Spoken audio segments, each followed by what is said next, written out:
Please join us in singing our gathering hymn, I Am in Awe.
Good morning.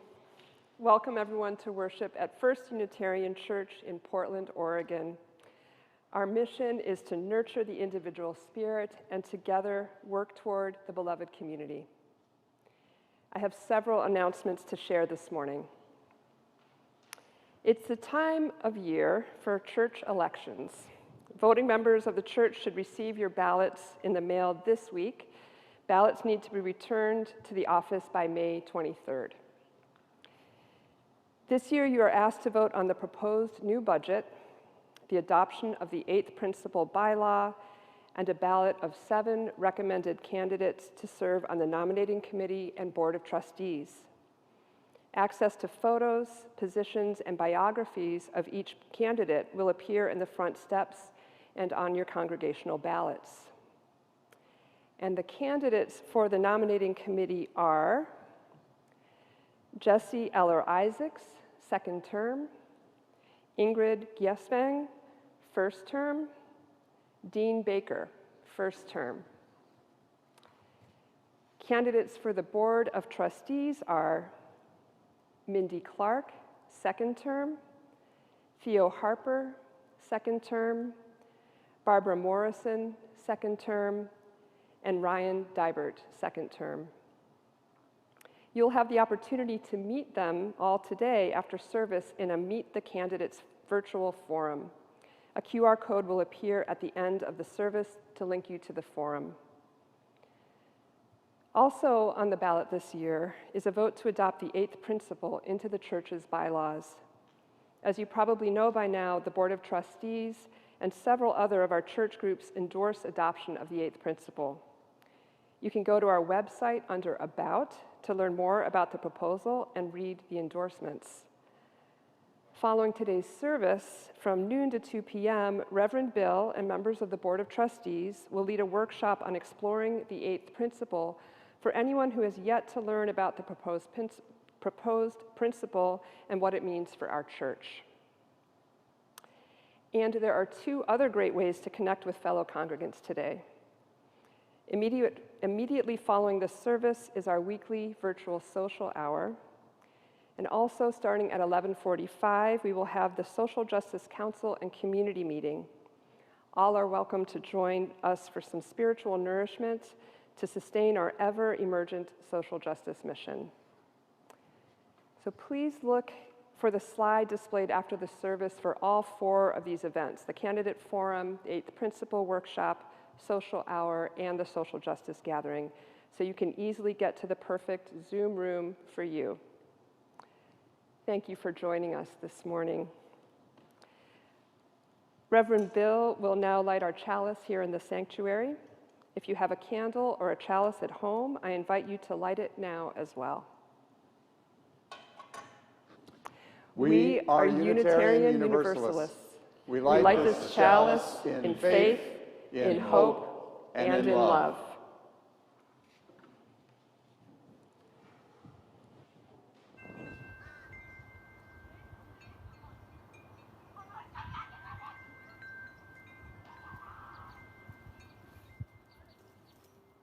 Hi, I'm Josh. I run the Cully Neighborhood Farm, and we are a small CSA on an urban lot that's just under an acre.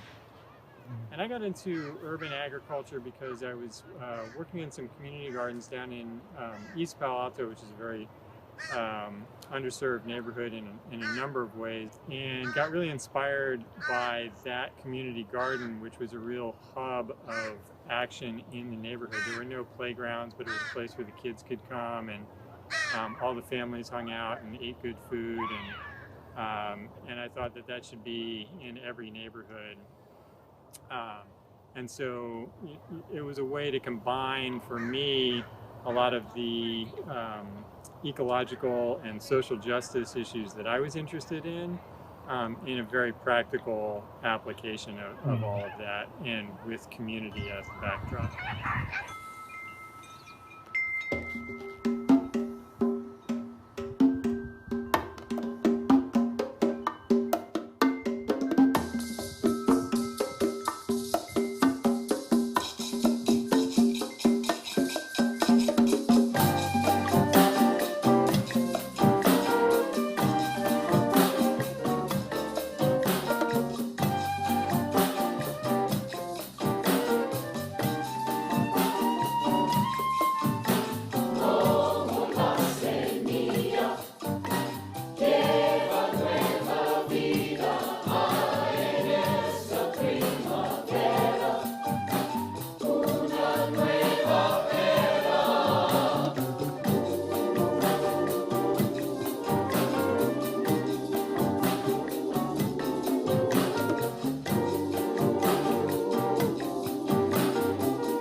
We are a hopeful people with vision for our lives and vision for our world. We believe that the power of love can be greater than the love of power. What we do not accept as readily is that power needs to be organized for love to win. Come now, and let us worship together. And let's join in singing our hymn, For the Earth Forever Turning.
joy we sing returning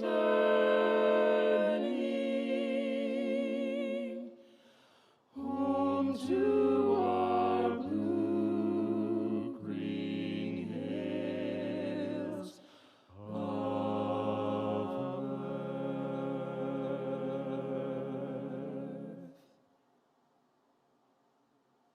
Please join now in our responsive reading. It's entitled, We Are Earth by Joy Harjo. Remember the earth whose skin you are. Red earth, black earth, yellow earth, white earth, brown earth. We are earth.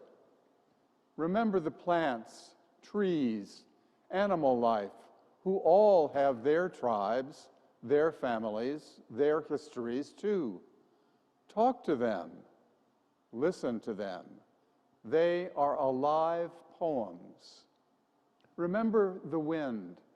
Remember her voice. She knows the origin of the universe. Remember, you are all people, and all people are you. We are earth. Remember, you are the universe, and this universe is you. We are earth. Remember, all is in motion, is growing, is you. We are earth. Remember, language comes from this. Remember, the dance language is, that life is. Remember, we are earth. Let's join now in our doxology, Spirit of Life.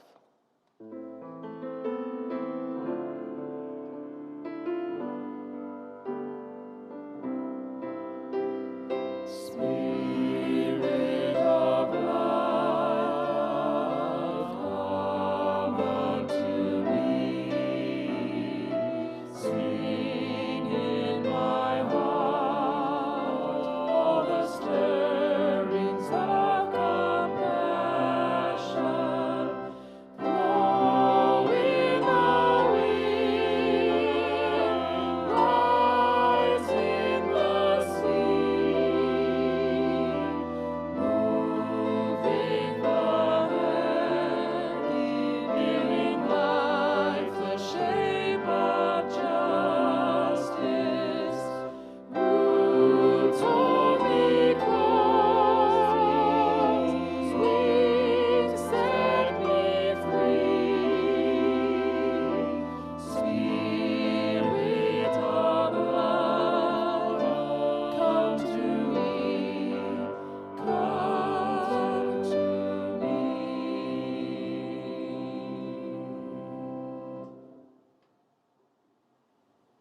It's our custom at First Unitarian to share our offering each month with an organization or community group in concert with our own mission.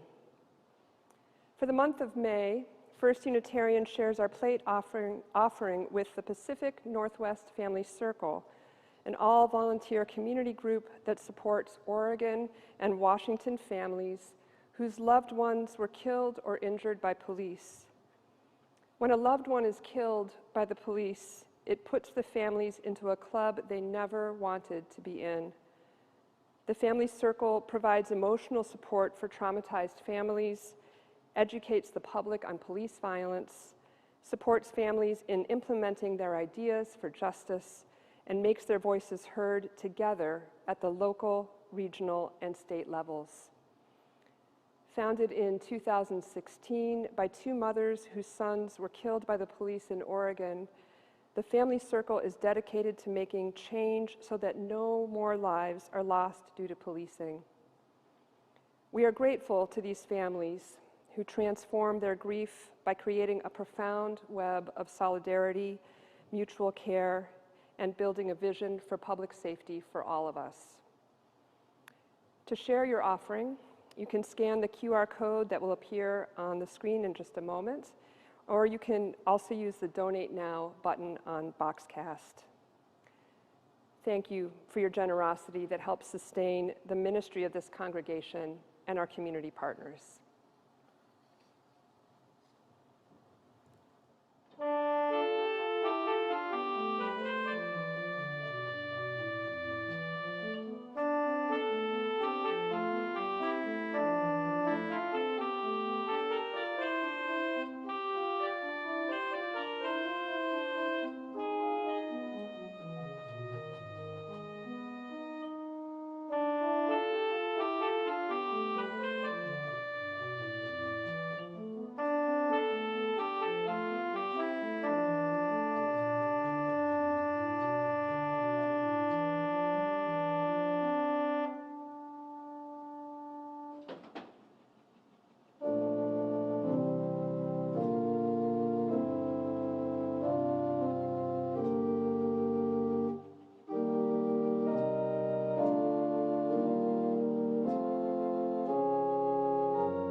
This is the time each week when we hold up the cares and concerns of our community life together.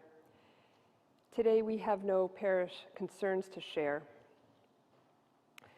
So will you settle into prayer with me? Let's begin by taking a conscious breath. Let your body soften and your heart rise and fall with your breath.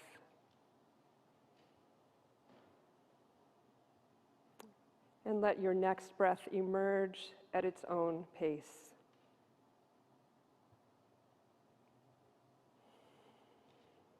Spirit of love and life, great mystery, ancestral wisdom, be with us as we breathe. We are thankful to be together this morning. On this May Day weekend, we give thanks to the workers worldwide and here in our community and church who sustain our lives and ways of life through their labor. And as we reach the halfway point between equinox and summer solstice, we are grateful for the emerging spring that lifts our spirits with its endless shades of green and yellow, orange and pink. It is a gift to behold. But Spirit, in the midst of this season's wonder, there is also pain and sorrow, worry and fear. The global pandemic rages on, and a fourth wave has come here to Oregon. We pray for those near to us and for our siblings across the world, especially in India and Brazil, whose lives, families, and communities are ravaged by this disease. May we endure this time with patience and practical creativity. May the waves of loss and grief begin to ebb soon. We know, too, that in our world where injustice, inequality, and division continue to wreak havoc, we struggle to keep engaged with the movements for transformation and to the joy and love necessary to sustain them. May the Spirit of life help us breathe in sorrow and exhale with hearts more open. May the Spirit of justice inspire us with strength and determination for mutual liberation. May the Spirit of wisdom remind us that there are times to put our shoulders to the work before us and times to rest, dance, and play. May the Spirit of wholeness remind us that each of us is plenty and that we all belong.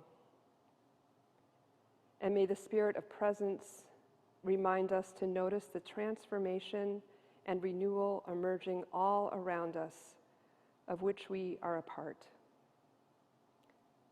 May it be so. Amen.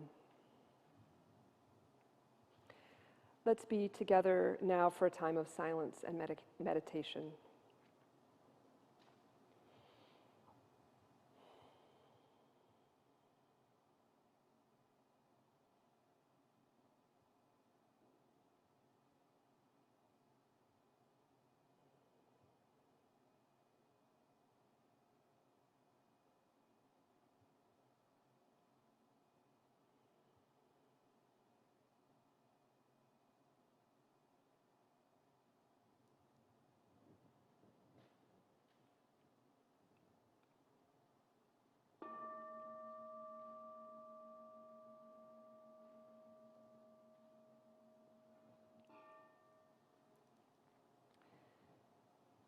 Please join us as we sing together, "How Beautifully."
and lean on our compassions.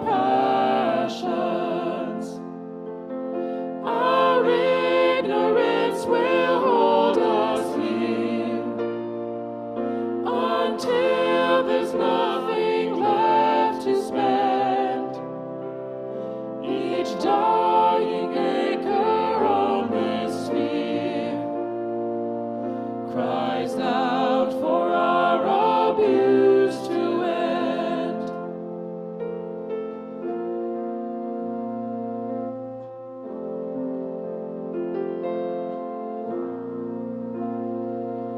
But here's the blessing and the curse. The earth will live forever. Humanity shall perish first, and nature will recover. Our destiny this need not be. Once more we're offered saving grace. The hope lives within you and me. Our humbled will can save this place.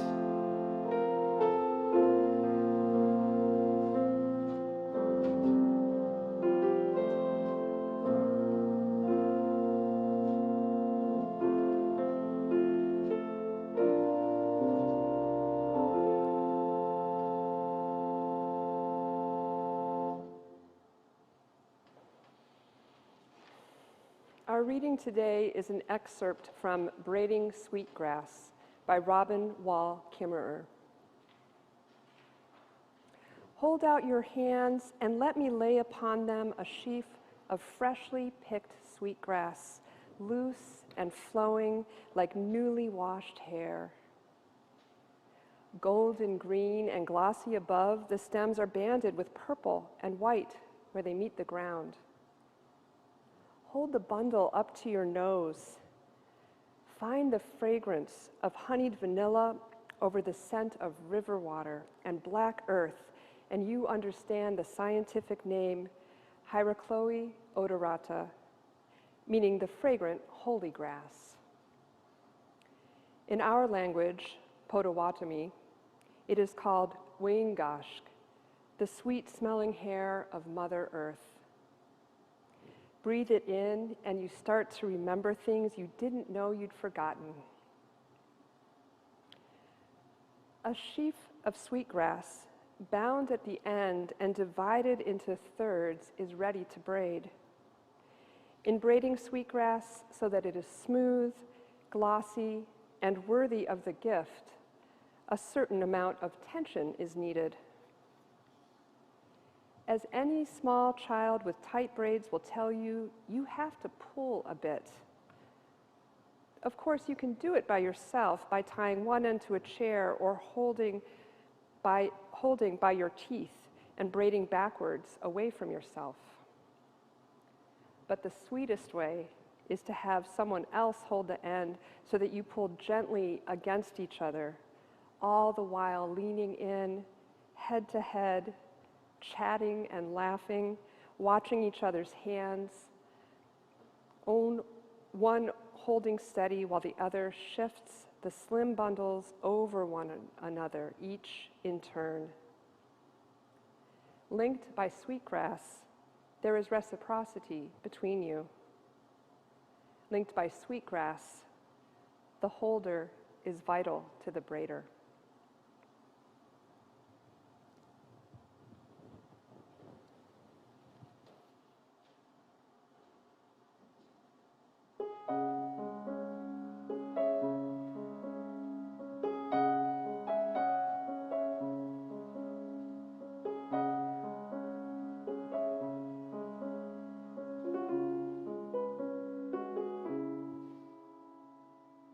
I can't conceive the nucleus of all begins inside a tiny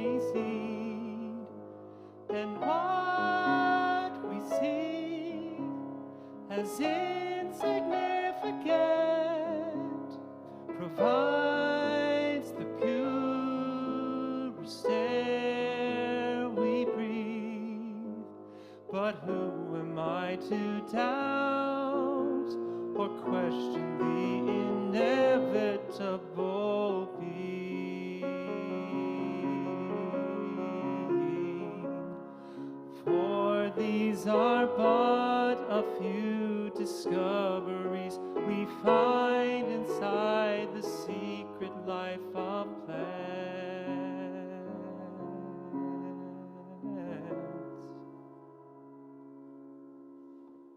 A species smaller than the eye can see, or larger than most living things, and yet we take from it without consent our shelter, food, habiliment. But who am I to doubt or question the inevitable being? For these are but a few discoveries we find inside the secret life of plants.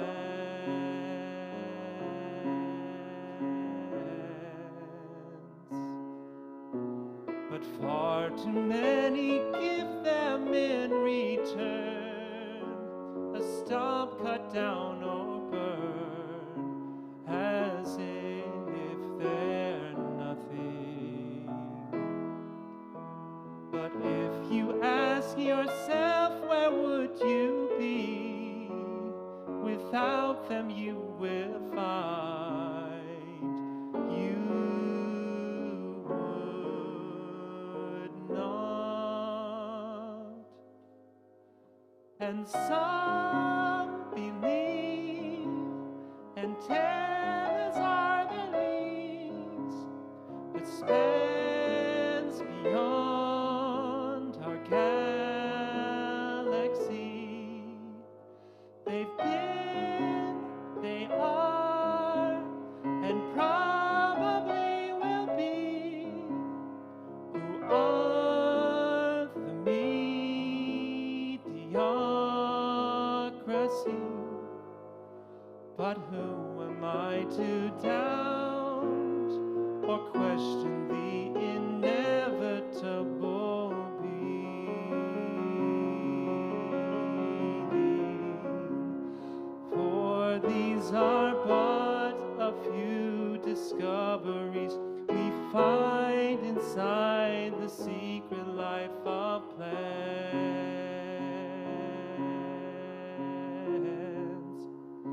For these are but a few discoveries we find inside the secret life of plants.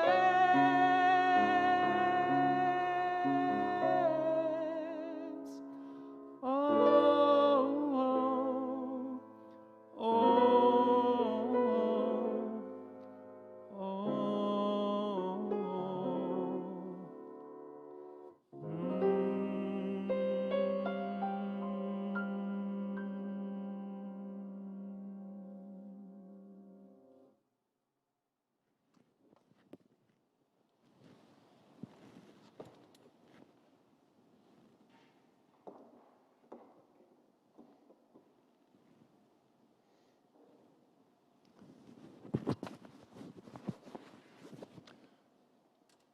There is in this spring a new era. You know, I often start my sermons by referring to the anthem the quartet has just sung, and I want to thank you, Dustin, for that. But today I was so struck by the virtual choir piece that began our service, just so moved by it. I loved it.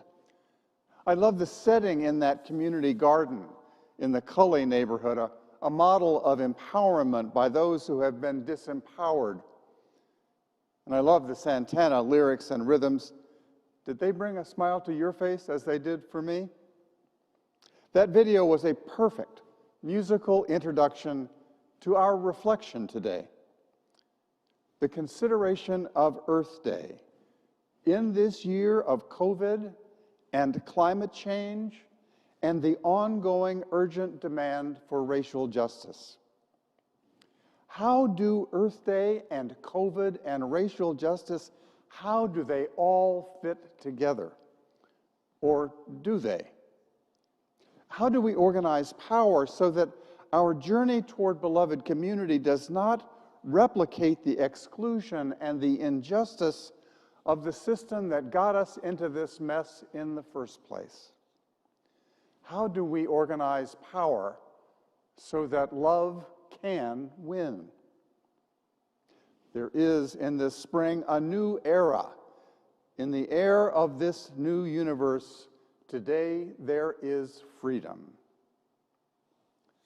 Let me begin by reminding you that Earth Day has passed. It was April 22nd, 10 days ago. We had planned this service for last Sunday, until the verdict in the Chauvin trial was announced, of course. The priority last Sunday for First Unitarian seemed to be to recognize that verdict and try to understand its meaning and how we might be called to respond. So we moved this service and the recognition of Earth Day forward a week. And that decision to move this service speaks volumes about how these issues impact each other, about how they have impacted each other, about how they can easily be seen to be in conflict, a zero-sum game in competition for our attention and for our energy. We need to find a holistic understanding of all that we are dealing with so that we can craft individual and collective, spiritual and political responses that avoid the trap of competing claims and move toward a single vision of beloved community. There's a lot to cover in this sermon. The theme of Earth Day this year is Restore Our Earth. Restore our Earth. The theme, in fact, reflects a broadening of focus beyond just trying to stave off the devastations of failing to change our ways. The language of restoration begins to ask, to invite, to open a conversation about vision, about what kind of world we hope will emerge from these COVID days and from our responses to a warming climate. We've responded to the call to center environmental concerns on climate change, on the danger that global warming poses. Many of us have been moved by that call to limit the damage, to mitigate the cost in human suffering and environmental loss that increasing temperatures are bringing. It has been harder, however, to bring a human justice focus into environmental frameworks. Harder to remember the greater impact of those changes on indigenous, Black, brown, and poor communities here at home and on entire countries and island nations in the global South. It's been harder to hold both and fully embrace an environmental justice focus. Restore the Earth.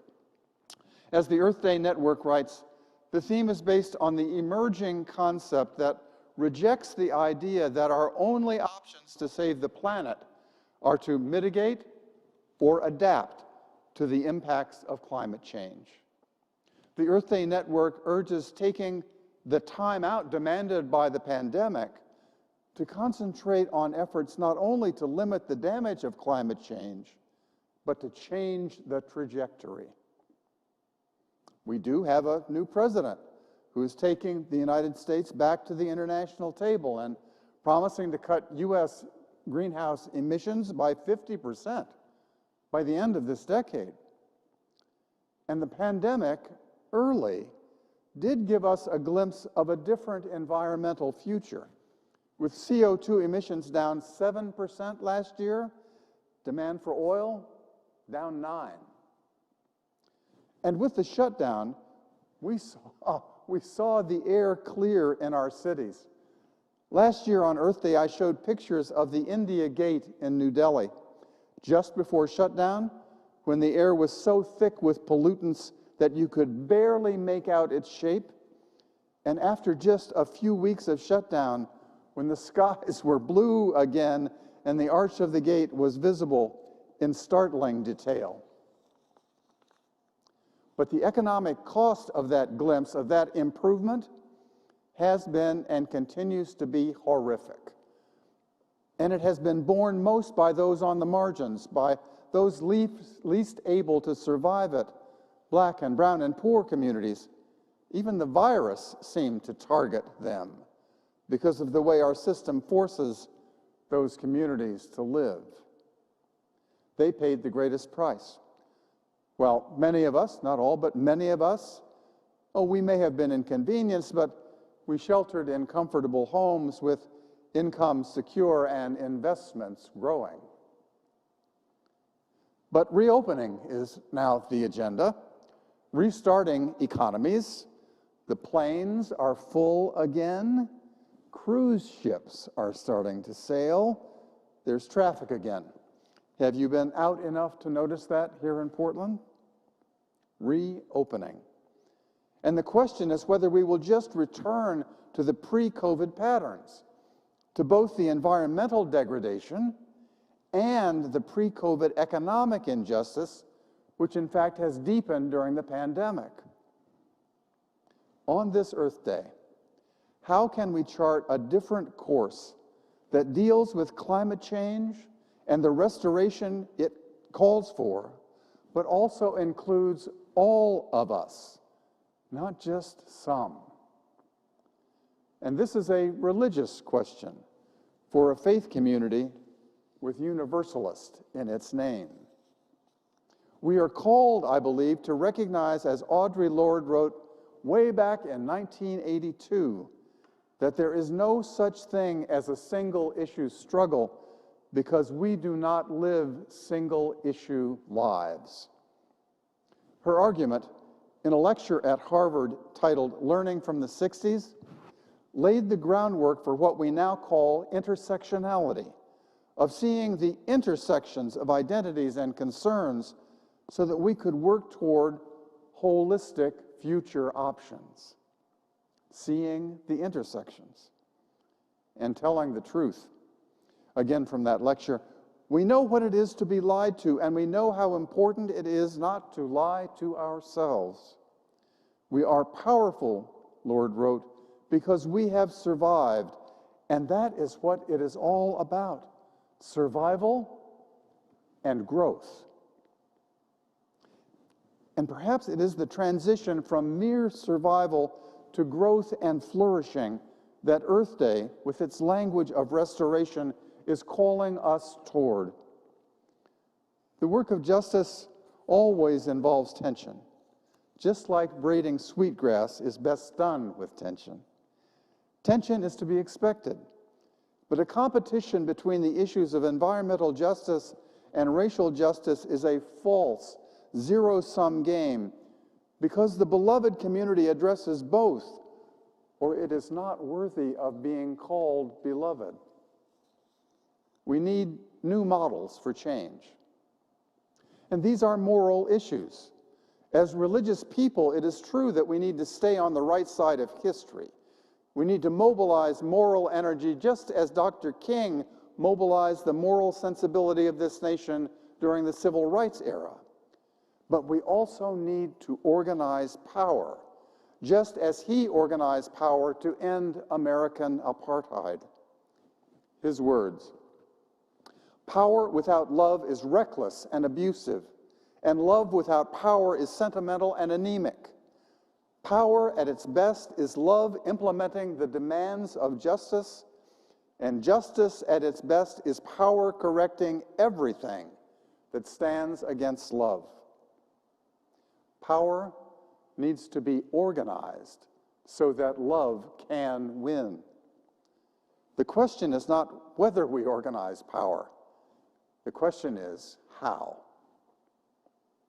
I want to talk with you this morning about developments right here in Oregon, current developments that are embodying new models of organizing, because we at First Unitarian, we are part of efforts to build power toward a future that we can all inhabit. Most of you will remember the drama about House Bill 2020 in the Oregon legislature 2 years ago. The bill would have introduced a cap-and-trade system to reduce carbon emissions using the free market to incentivize choices that help rather than hurt the planet. First Unitarian was a supporter.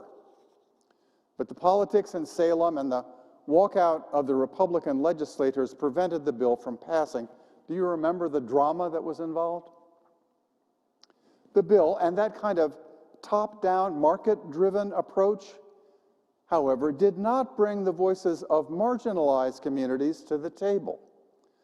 So the solutions that House Bill 2020 would have offered did not address the concerns of our whole community. In fact, without additional elements added to the program, they would have made life worse for those at the bottom of the economic ladder.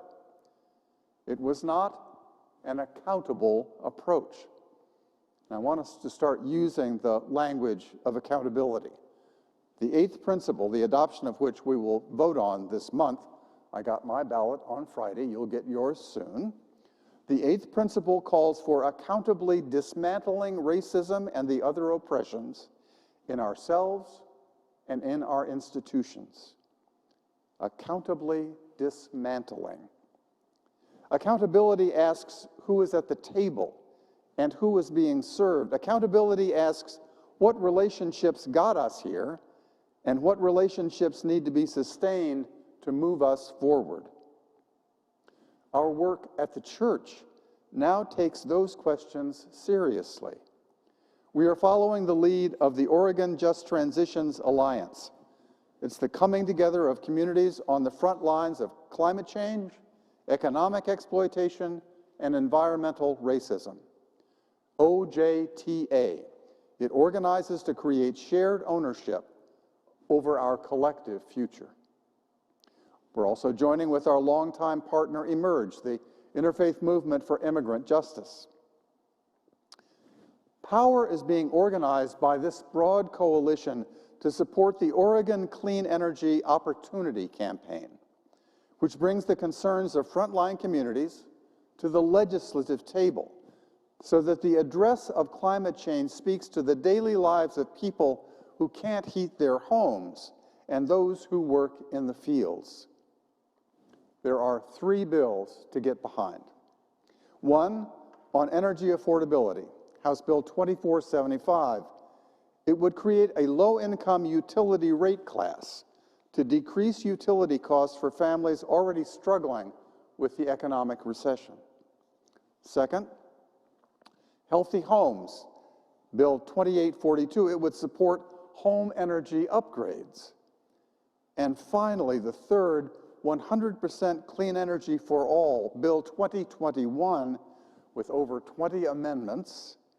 This would create living wage jobs in the renewable energy sector and invest in local energy projects as we move toward 100% clean energy. Together, this is the beginning of the Oregon Green New Deal. And we are showing up in support of our frontline partners. And the organizing is so different now. Ongoing listening sessions in a variety of communities, including many Native communities, not just one, led by OJTA, keep the effort grounded. The work now reflects a strategy and a deep commitment to bring everyone to the table, and it relies on the value of relationships and the trust that has been built over time. Is there tension in these accountable relationships? You bet. Just as there was in the civil rights struggle of the 1960s. You do remember that Malcolm X did not reconcile with King until just before the end of his life, and that SNCC, the Student Nonviolent Coordinating Committee, was constantly pressuring King to take more aggressive stands, not to mention the Black Panthers. The same kinds of tensions existed in the organizing for marriage equality in the 2000s. Remember our reading from Braiding Sweetgrass and the importance of tension to create a strong and lasting and beautiful braid.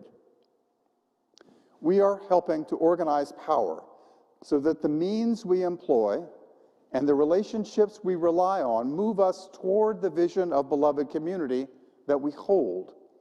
No zero-sum game of one commitment or the other, but a process that honors the intersectionality and complexity of the lives we truly live and the multiple concerns we deeply hold.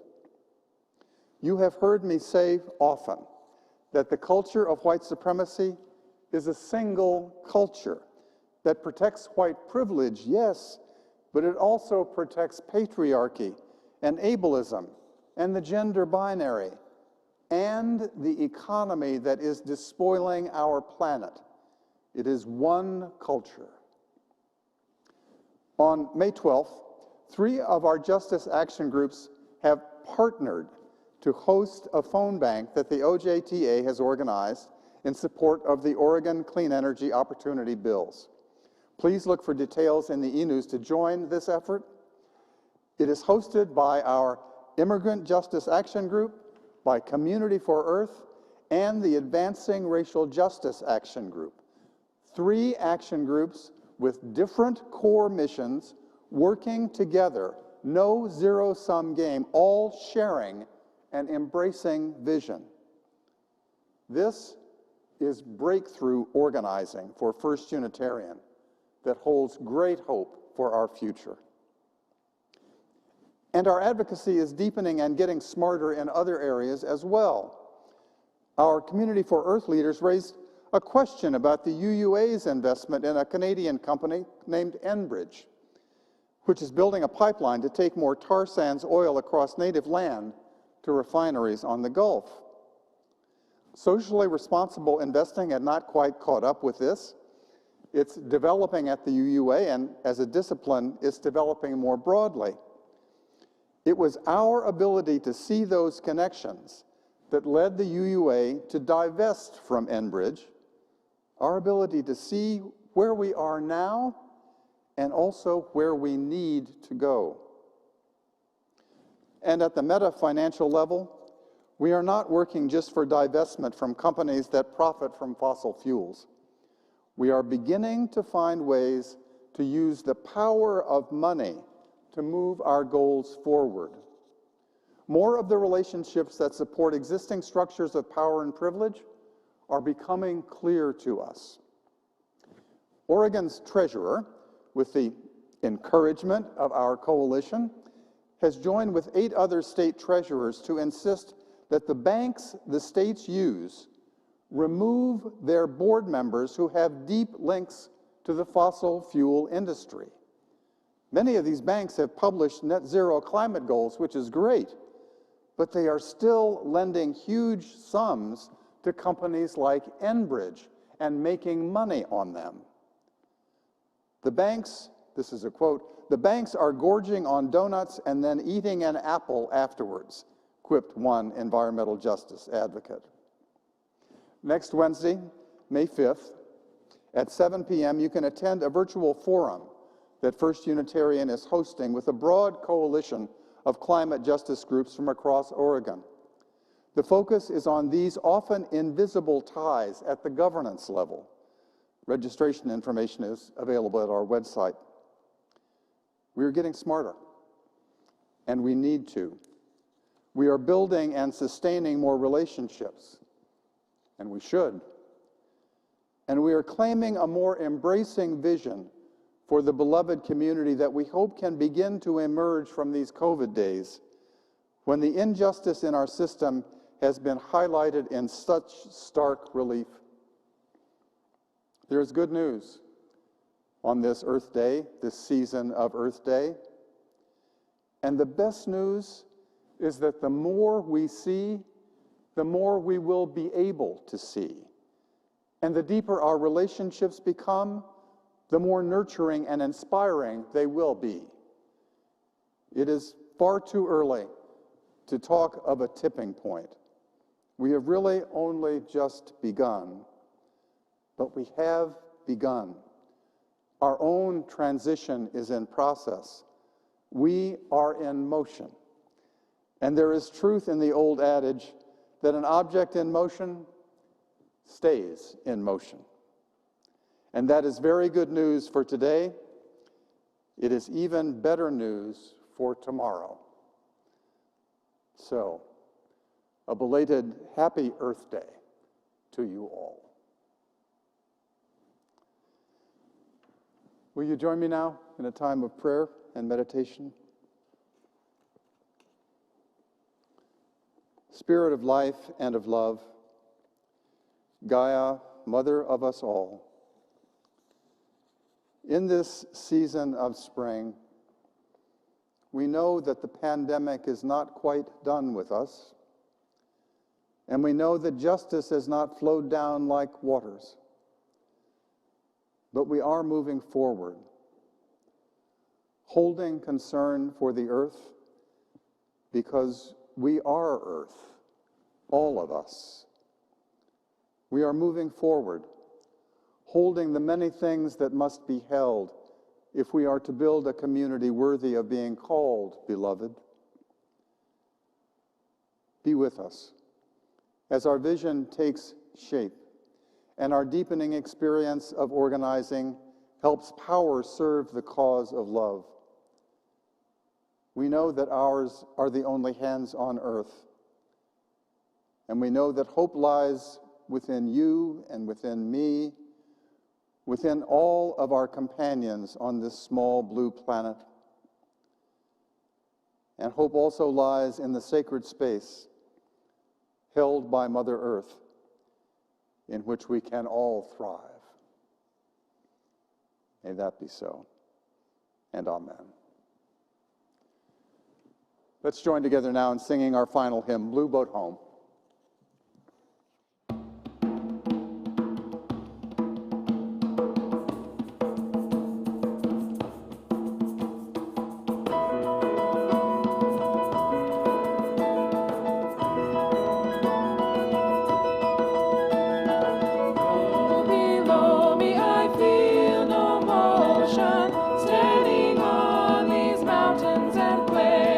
Far away from the rolling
are earth.